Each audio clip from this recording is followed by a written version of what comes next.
अस्सलामुअलैकुम सामीन, आज हम बात करेंगे चौआसदन शाह जो कि पंजाब के ज़िला चकवाल में वाक़या है।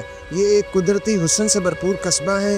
ये जगह अपनी मुनफरद ज़मीन, पहाड़ों और सब्ज़ाज़ारों की वजह से मशहूर है, मगर इसकी सबसे ख़ास पहचान यहाँ का एक कुदरती चश्मा है जिसका पानी सुर्ख रंग का होता है। मुकामी लोगों का मानना है कि इस चश्मे के सुर्ख पानी का रंग एक ख़ास किस्म की मिट्टी की वजह से है जो सेहत के लिए फ़ायदेमंद समझी जाती है। कुछ लोग इसे कुदरती मौजज़ा कहते हैं, जबकि कुछ इसके पीछे साइंसी वजूहात तलाश करते हैं।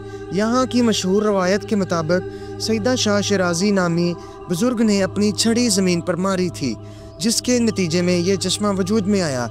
आज भी लोग इस जगह को मुकद्दस मानते हैं, यहाँ इस पानी को शफा बख्श समझते हैं। अगर आप फितरत के मुनफरद राज़ों को करीब से देखना चाहते हैं तो चौआसदन शाह का ये हैरत अंगेज़ चश्मा ज़रूर देखें।